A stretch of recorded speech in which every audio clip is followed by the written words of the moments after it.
I'd like to welcome David Paterson, Ontario's representative in Washington, D.C. David was appointed to the Ontario position in November 2023 and brings 30 years of business experience, serving as chair of the board of directors of the Canadian Chamber of Commerce, as well as four other boards. Previously, he was the lead for corporate and environmental relations for GM Canada. He also served as senior vice president, government relations and public policy at BlackBerry, formerly Research in Motion, and before that was SVP, Senior Vice President, Public Affairs at Manulife Financial. Want to welcome to the show, David. Thank you for being with us. Thanks, Alan. It's excellent to have an expert in the field of, I guess, someone who's on the ground, I guess, with regards to tariffs on the ground there in Washington, talking to Washington on a regular basis. I think before we came on air, you mentioned that you've been knee deep in all this stuff for the last year, and I guess definitely not for the faint of heart. I'm sure there's been a lot of roller coaster rides, but I thought we would start with just a simple question. Where do things stand right now with regards to the tariffs that the U.S. has placed on Canada? We hear a lot of discussions between the U.S., recently the U.K., U.S. China, U.S. and other countries. We haven't heard much with respect to U.S. Canada discussions. We know that there have been, well, at least I found out recently that there were some tariffs removed by Canada on some goods coming from the U.S., kind of under the radar. No one really made a big announcement on that. But where do things stand right now between Canada and the U.S.? Well, I think the simple answer is we're still in the midst of a hurricane, and it's a global hurricane now. But your question is a good one because the disruptive storm of Trump tariff palooza here is really something that we, of course, got hit with first in both Mexico and Canada, and back at the very beginning of February. And so we've been in the storm longer than others, but we've been engaged longer as well, which is also important. Of course, in the midst of that, we also went through a couple of elections. We went through a change of prime minister, and so it's been an interesting sort of evolution from my role in Ontario. We probably became most directly engaged with the Trump administration on March 13th. And that came shortly following some of the provincial actions that were done in response to the application of what they call IEEPA tariffs, or fentanyl and border tariffs. You may recall that Premier Ford took a number of actions, including putting a surcharge on electricity. And that certainly was one thing that got the attention of the president and Secretary Lutnick. They exchanged olive branches, and we met with Secretary Lutnick, and we indeed brought our federal colleagues with us because they were in the midst of a lot of those changes I mentioned. And so I've really been working directly with the Commerce Secretary's chief of staff and with the chief of staff to the USTR since that time.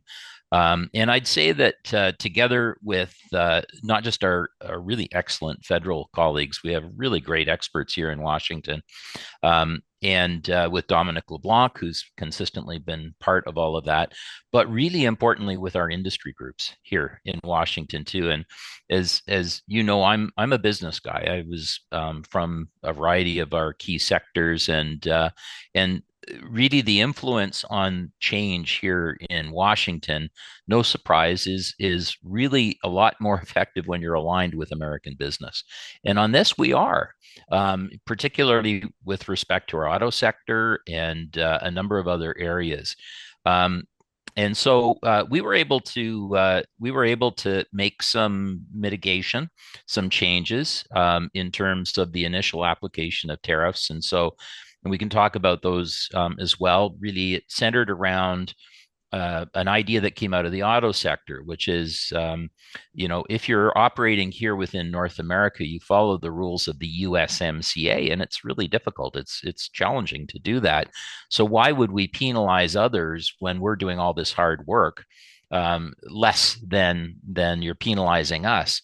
And so we were able to see some mitigation on the fentanyl tariffs so that people that, pardon me, that were compliant with the USMCA and their businesses could continue to have duty free trade. That was really important, I think, in terms of keeping things moving. And in the auto sector, really with the lead of the OEMs here in Washington, we were also able to see that the application of the what they call Section 232 tariffs on automotive were applied in a different way to automotive trade within North America, so that the tariffs were 25%, but only applied on non-U.S. content in our vehicles. And coming from the auto sector, I can tell you the vehicles we make in Canada have about half US content. So it's sort of like half a tariff. And so these were things that we were able to achieve. An important one we really worked hard on here was to make sure that our auto parts continued to travel across the border duty free. And so working with others here, we were able to achieve that. And then we saw change at the federal government and things settled down. And of course, more recently, we saw Mark Carney in the Oval Office, and we were able to start seeing the federal government grab the baton more. And they are, even this week, we've had Dominic LeBlanc here in Washington, continuing those discussions to try and make more progress. So progress, yes, in the eye of a storm, but still we face tariffs on aluminum and steel of 25%. That's unacceptable when you have a trade agreement that should have that being duty-free trade. We face the threat of additional tariffs on copper, on lumber, on pharmaceuticals, on semiconductors. And so what I think is the every time we can sort of move forward and get some relative competitive advantage in terms of working with the United States, we still have to keep in mind that that we have massive uncertainty in the market. People are not making investments in big projects because they need certainty to be able to make multi-year investments. And so there's a lot more work to be done. Yes, Canada retaliated, and we did that in different ways. There was a degree of retaliation right from the get-go on fentanyl tariffs, and then there was a retaliation on automotive tariffs. It gets complicated quickly because then the federal government can use remissions to give some of that tariff money back to the auto sector under certain conditions. So it is a moving picture, but there is still an awful lot of work to be done. And I think, yes, there was a little bit of late media coverage of some of the removal of some of the countermeasures, but they're still very strongly in place. There's, tens of billions of dollars of countermeasures that are still in place. And I'll add in as well something that really has never happened before in a lot of these trade situations is that the provinces who are not directly responsible for trade, that's a federal responsibility, have stepped up in the meantime while we went through this period of change, and led by Premier Ford, who leads the Council of Federation. But we also have in the provinces taken various actions as well. And we're very highly supported by Canadians who are buying Canadian and making shifts in that regard. So there are a number of countermeasures still in place, both at the provincial level.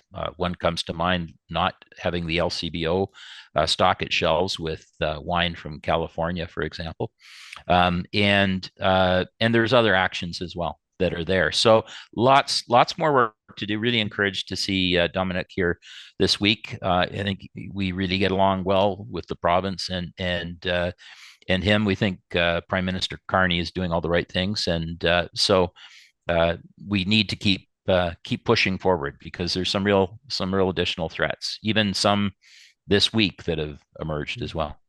Right, and I guess when these tariffs were first announced, I know Premier Ford. You mentioned Premier Ford. I know he was talking to a lot of friends, allies in the United States, politicians, different governors, senators from different states, as obviously Canada is the number one trading partner for many states. Ontario, number one trading partner for many states as well. And you really saw a large pushback from some of these governors. In Kentucky, for example, when, like you said, the alcohol coming up, we were no longer selling U.S. alcohol. that pushback, is it still there, or have these politicians said, okay, well, we came out strong against what was going on, and now we just got to learn to live with these tariffs? Are we still seeing the pushback from individual states that obviously have Ontario or Canada as the number one trading partner? Well, I would say President Trump is very much in charge and running the show and rushing to get his new trade regime in place. And I think he needs to do that before the midterms, where there's some question as to whether they will still control the Congress. And there is an awful lot of pushback on the president within the United States as people start to either deal with uncertainty for investment or deal with increased costs, because of course the thing that people sometimes struggle to understand about tariffs is they actually penalize yourself. You put a tariff on, and your own companies are going to have to pay a higher cost to import things, and so we're starting to see some of that take place. I've met with, I don't know, over 100 Republicans in the last year in Congress, and certainly members of the administration. In Congress, I have not had a bad meeting with a Republican. In private, as the premier says, they love Canada. They have important trade between their states with Canada, and they would love to get back to normalized trade with Canada. But they will give Trump all the time that he needs to execute his program. And as we just saw, for example, with another big change, which is the tax bill that's going through Congress yesterday, when the president shows up in Congress and says enough is enough, get it done, it does tend to get done here. So, but even today we have some of our great positive allies in Canada visiting to say that it's important that we work together. And so people that I've had the pleasure to get to know, like Amy Klobuchar from Minnesota, or Senator Kramer from North Dakota. He is the chair, for example, of the Armed Services Committee, and a very important leader in Congress for the Republicans. He talks regularly with President Trump. He's become a great ally of Premier Ford. They talk all the time.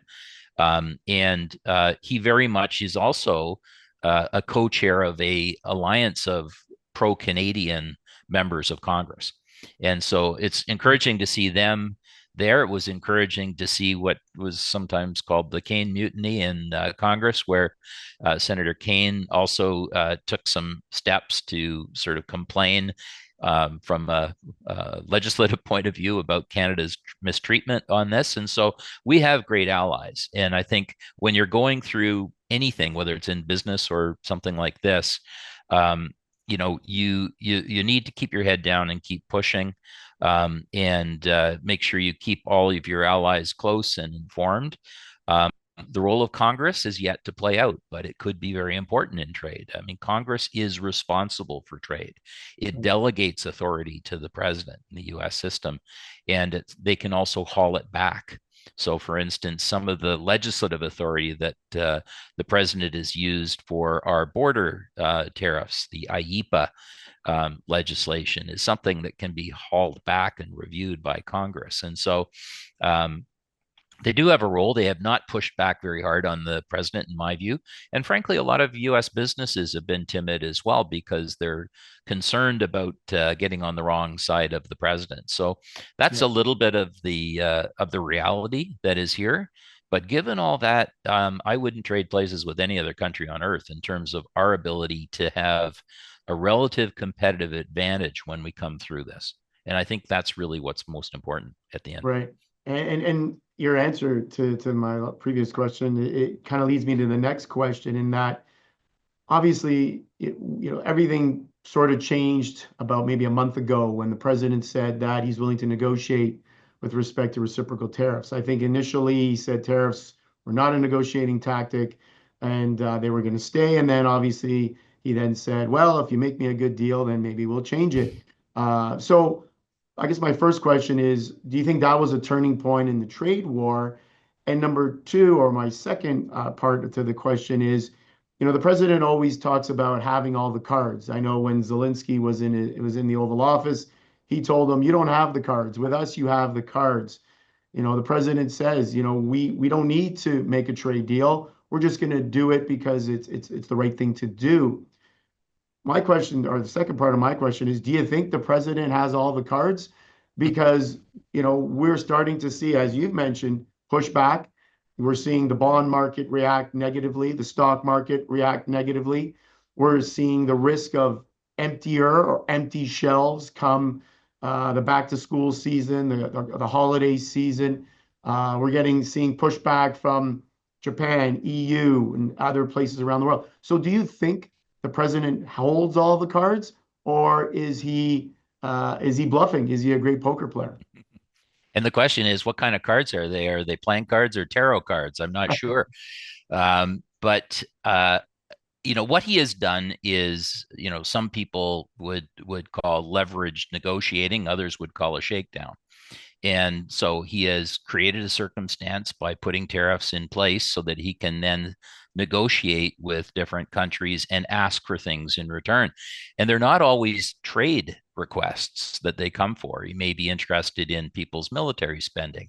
He may be interested in addressing legislative things that have been problems along the way. And so there isn't a lot of kind of particular rhyme or reason other than the patented Trump approach of the art of the deal, which is to negotiate from a position of dominance. And he has something that is very important, which is the U.S. market. It's the richest and most valuable market in the world, and everybody wants it. And if you really try to listen hard and look for a string of rationality in what he's doing, or why some people would be supportive in the United States of the things that he's doing, is that the way that trade has progressed since 1945 now does have a situation where in trade in particularly manufactured goods, countries outside of North America have been able to get entry into that market for a very low cost. Somewhere, depends on the product, but take an automobile, for instance. People can produce an automobile with their own parts and labor anywhere in the world. And many of these countries are getting them into the United States for paying a 2% tariff. Where those that are producing inside North America have all kinds of hoops to get through in terms of content rules and USA compliance. And so what he's saying is, take the auto tariffs, is that I'm going to put them up to 25% for everyone else.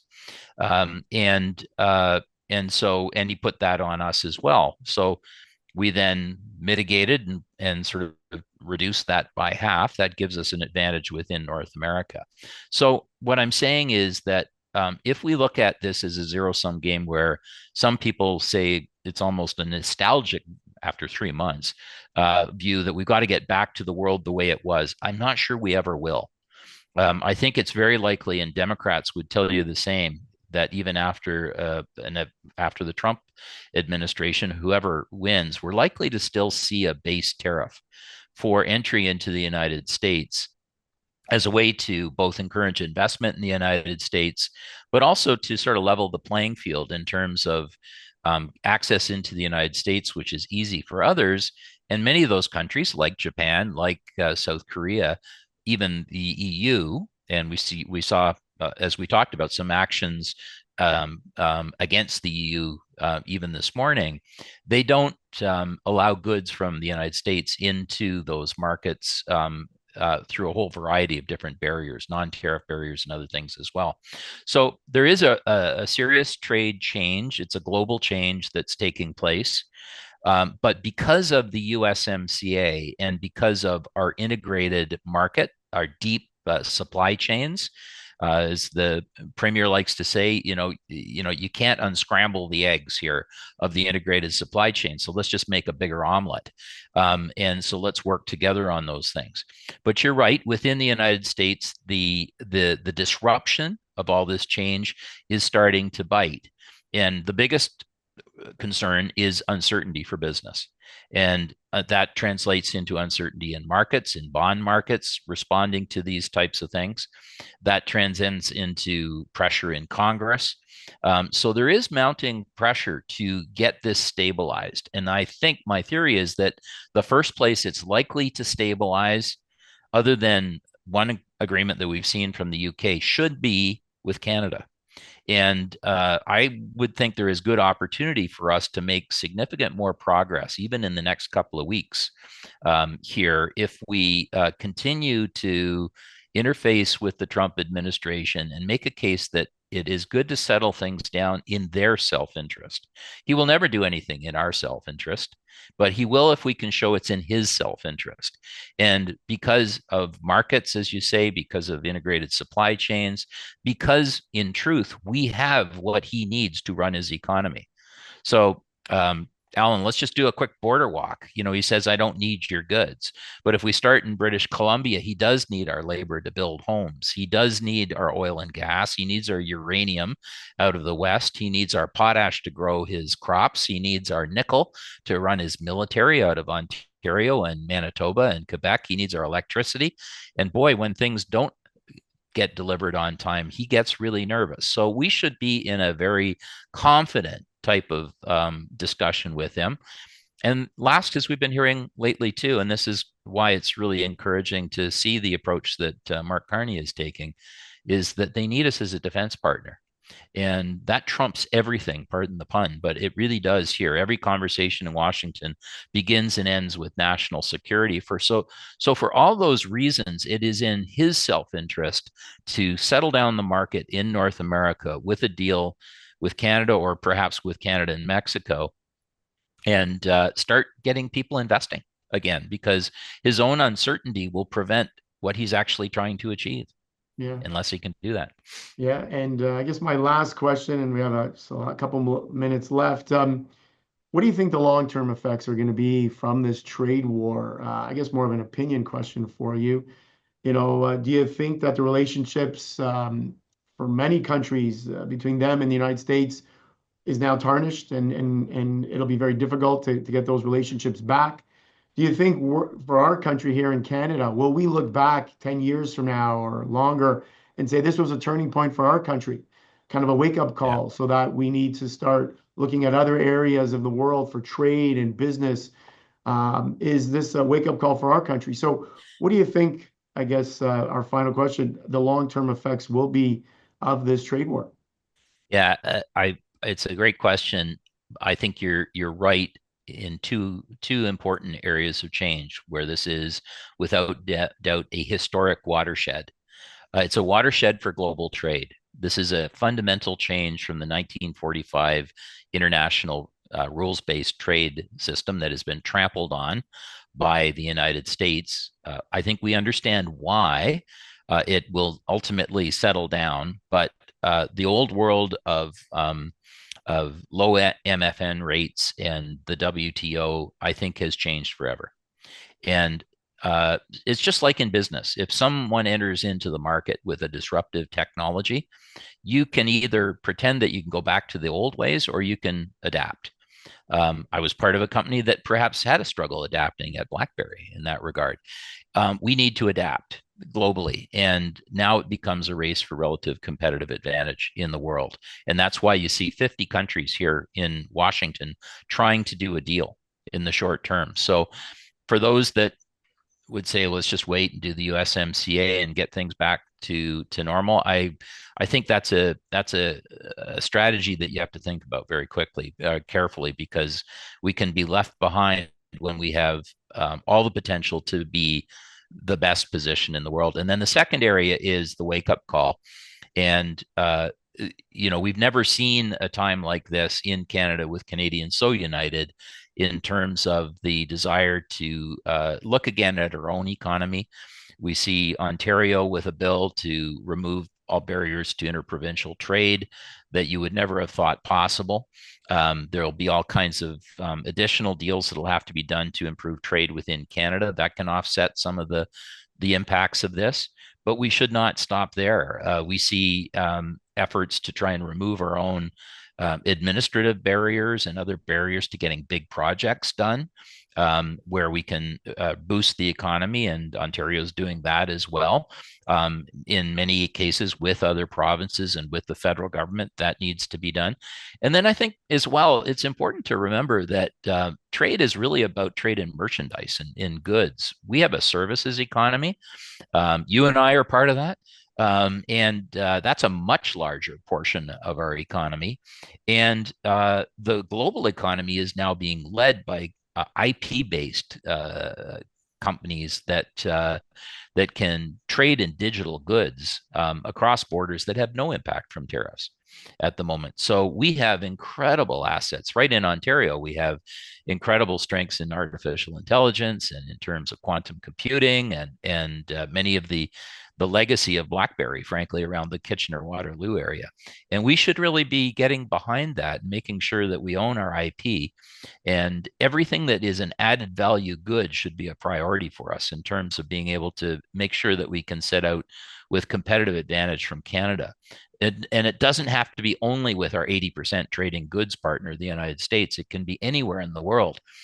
When I was at BlackBerry, we traded with 175 countries because we had a digital product that could move around the world very quickly, and we owned the IP.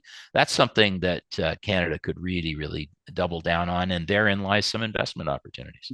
Yeah, no, absolutely, absolutely.